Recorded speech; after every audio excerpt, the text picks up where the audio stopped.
How do I even start these? I mean, I suppose it would just be the most common sensical thing to not bother anyone that appears in this video, either indirectly or shown by name. That's just common sense.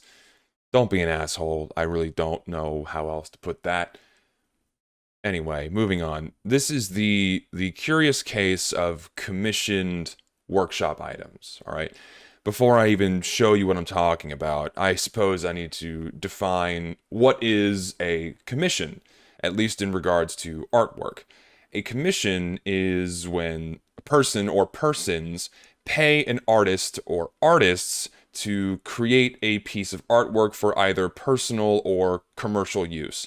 So, an example would be I have a sibling who is an artist, and they were commissioned to make a piece of artwork for an office building, and they were paid by the owner of the building, saying, "Hey, we want a piece of art that roughly looks something like this. You know, it's this style of art that would look good on."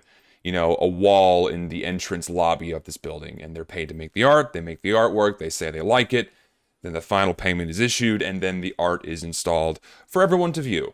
Another example would be if you follow me on Twitter, I oftentimes pay artists to draw my brand character, my image, that whole song and dance, and all of those are for personal use, where I want something drawn for me to look at and go, hey, that's nice, and then I share it around like, hey, look at this is cool, this is my character, and so on and so forth.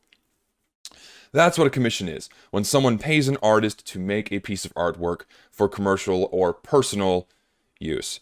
Now, the community workshop, by and large, should be where people submit their own work to be considered as a potential item for Team Fortress 2. That I feel as if though is common sense, right?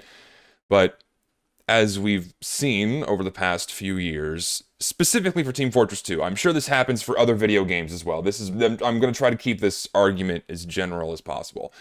But we're using Team Fortress 2 as the example here. Specifically for Team Fortress 2 over the past couple of years, we've received not only workshop submissions, but also items officially submitted into the game that are not fully original pieces of artwork. They use stock imagery like Glacial Glaze does, or they use pre-made clip art assets like Pumpkin Pie does. And I've made other videos in the past that describe and show these assets and how and what they did to orient them onto these war paints. So you can go back and look at those at your own leisure.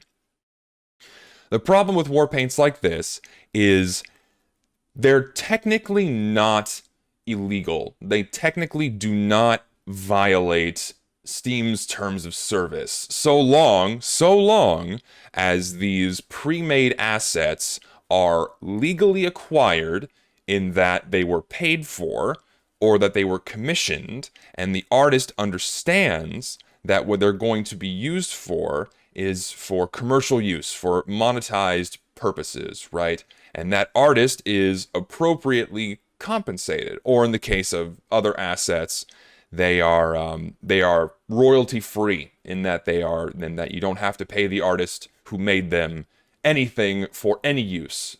Things like that exist as well.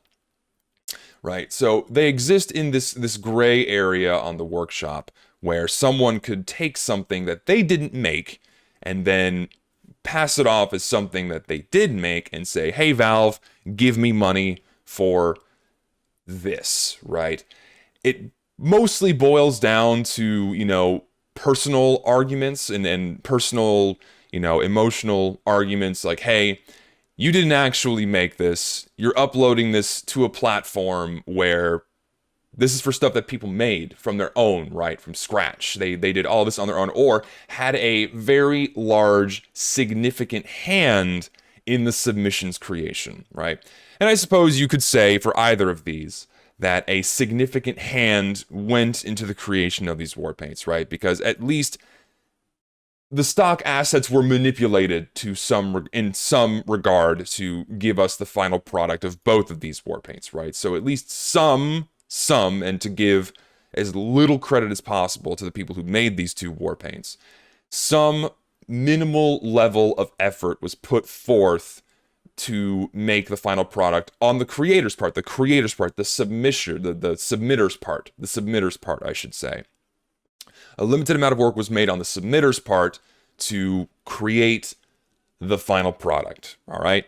And both of these were submitted into the game and accepted, and both of these creators were paid handsomely for work that they effectively did not make themselves. And that is a huge spit in the face to everyone that not only has items accepted into Team Fortress 2, but especially for those who make items for the game that never get accepted, that they made entirely on their own, right? Because these are things that they made wholly themselves, not using pre-made assets, either by themselves or with a group of people, and then submitted it as something that they made originally themselves. Why ever bother making something entirely from scratch when you can just take something that someone else made, slap it onto a war paint, or if you take a pre-made 3D asset off the internet that's made in Blender or something, and there are many of them, and yes, workshoppers do this. They go onto Google, they type in pre-made 3D assets, and they pull them into Blender and then make a hat out of it. It's a far more common occurrence than people may think. Why ever bother making something original when you can just do that, right? It's a huge spit in the face for people who pour their time and energy into making something original and unique, regardless of the quality of it. It could be absolutely terrible, but at least it came from in here, right? At least they fucking made it, right? People may not like it, but they have the you tried golden star. So what's the point of this immensely long lead-in? Well, we have something that I've never seen before on the workshop, ever. This is the first instance of this that I have ever seen. We have a workshop submission that the person who submitted it had absolutely zero hand in creating. They did not have a single, I assume, a single grain of input into how this was made. Or they didn't have any hands in the creative process at all, aside from commissioning the textures to be made, and then having promo art, and then help to upload it onto the workshop. You know what? Which would be fine, because this happens a lot on the community workshop. This would be fine if they had actually credited each of these people as a creator of this work. But they didn't do that. They just put themselves saying, hey, I'm the only guy that made this, right?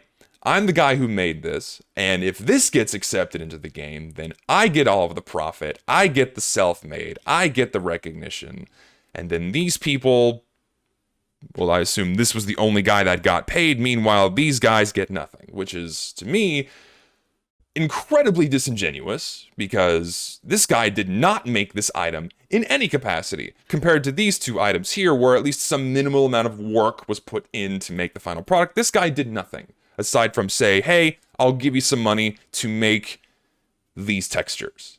That's immensely fucked up, in my opinion. So that just exacerbates the argument that I just said. Why ever bother making something ever for the workshop when you can just do a one-time payment to someone and have them make an item for you and then submit it under your own name? It's kind of fucked up. It's again incredibly disingenuous, and it's saying within this, I hate using the word community. I despise the word community because people invoke the word community whenever they want to try to, get an argument, across and have as many people on their side as possible. Oh, it's bad for the community, it's horrible. But this is, in my opinion, horrific for the people who work on the community workshop, right? Because now it's even less stressed that you should be making your own work, that you should be doing everything yourself as an individual or a group of individuals, making something originally from yourself. Because again, why bother when you can just pay someone else to make the item for you and then have it submitted under your own name? And so people may have the argument now, it's like, okay, well, what about, let's say, I don't know, YouTuber t-shirts, right? Like let's say that tomorrow I go out and I pay a guy to make some art, say, hey, I'm going to put this on a t-shirt. Can you make a piece of artwork for me so I can sell t-shirts? So between me and the guy I commission, right, and this is how it would normally go down, between me and the guy I commission, we would work out some form of appropriate payment, knowing that I'm going to be profiting off of his work via t-shirt sales, right? So that would either be a one-time payment to where the artist feels appropriately compensated for the potential revenue these shirts are going to pull in, or perhaps it may be some form of the percentage of royalties, which is how things work on the community workshop. Submitters get a percentage of the key sales that come from items, and then we would work out a deal, shake hands, and then that would be the end of it. But the difference between a t-shirt and this is I'm not putting my name on it as if though I made it, right? I'm not saying as if though I made this item, or I made this shirt, I made this design. It has my name on it, but it's not me saying that I created this. This is my work. No, this is just my brand on a shirt. Another example, and perhaps one that I'm sure people will bring up because, you know, it's me. What about work you commission for YouTube videos, or YouTube videos where someone else edits the video for you? Again, the person whose name is on the YouTube channel typically has a very heavy hand, if not their entire hand, in how the final product looks. They either edit the video, they do a significant portion of the recording, the directing, be it an individual or team project. The person or persons' names who are on this YouTube channel are the ones who make the work or have a significant hand in how it's being made, right? So for example, on my larger video projects where I hire people to do source filmmaker work or to draw something by hand for me, things that I personally cannot do, they make these assets for me that I then incorporate into the overall larger work that I myself mostly edit. About 95% of the video that you watch is written, recorded, and edited by me, right?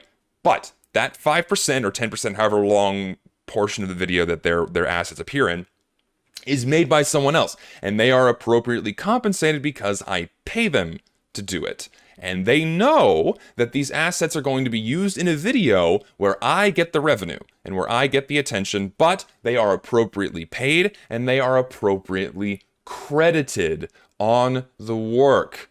They get their piece of the pie, right? And I'm not intentionally tooting my own horn here, just giving an example.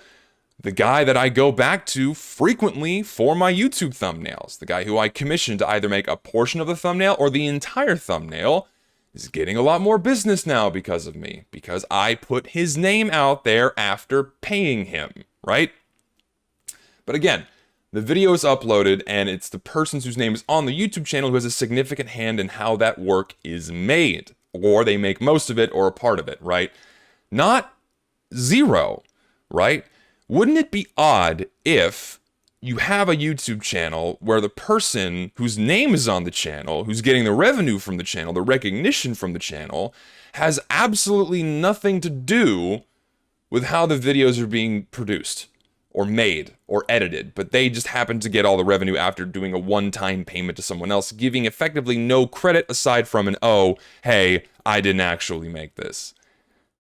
It's a morally ambiguous and kind of dark and fucked up area that is just, it doesn't sit well with me personally, a creator who puts stuff out into the masses for people to consume. I know that this is not sitting well with other people on the community workshop who put stuff out into the world for people to view on here and vote for and potentially have it in the item as an item in the game. And that's another thing too. Right? If this was a commissioned piece of work for personal use, that's totally fine, right? What they could have done is if they wanted to share it with everyone, Perhaps this is their own naivety and not understanding that there are other platforms aside from the community workshop to share custom content for Team Fortress 2. They could have uploaded it to Game Banana or another mod sharing website where they can say, hey, this is a little custom thing for the game, and I use it for myself, and if you want to use it, here you go.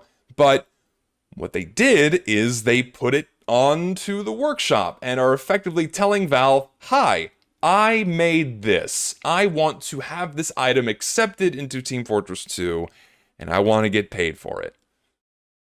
That's the key difference, and that's where it's a little fucked up. This is the first time I've ever seen a fully commissioned item that the submitter had zero hand in its creation. Because, at least when it comes to other items, in this case, you have a guy who perhaps made the concept for the art. Like, okay, I want a war paint that looks like this, or I think a war paint that has this design or this theme would be cool for the game. And then you pass off that concept to an artist, and the artist draws the work or makes the hat or whatever, or the unusual effect or whatever. And then typically a third person would come in and potentially texture it, and then a fourth person may or may not come in and make promotional artwork for it. And then all four of those people would get a piece of the revenue pie after the item is submitted to the workshop. Never like this. I've never seen this before. There may be perhaps an instance of this on the workshop that I've missed out of the thousands upon thousands of submissions, but I've never seen this before. And it's really disingenuous. It doesn't sit well with me as a creator, and it shouldn't sit well with other workshoppers who compete with others to make items for people to vote for and potentially have accepted it into Team Fortress 2 for money. And this guy would get all the profit, he would get the self-made, and these guys would get nothing, despite them having this one-time payment. And perhaps they understood that, hey, this is being commissioned for a workshop item, here's a one-time payment, but then I get the recognition for, and my name associated with the item. I get the self-made, despite the item not being made by myself.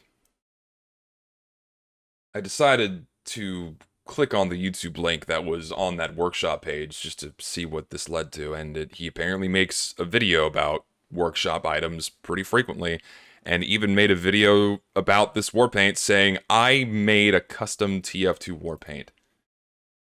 I made it.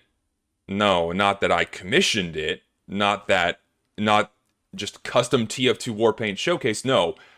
I made this war paint. And then goes to say that I collaborated with other artists to make this war paint, when effectively none of the work was performed by him. It's an incredibly disingenuous way to put it, and, I mean, this guy sounds young. He sounds young, so perhaps he's not fully in tune with how these things are usually handled, with how they should be fairly handled between the people who make them.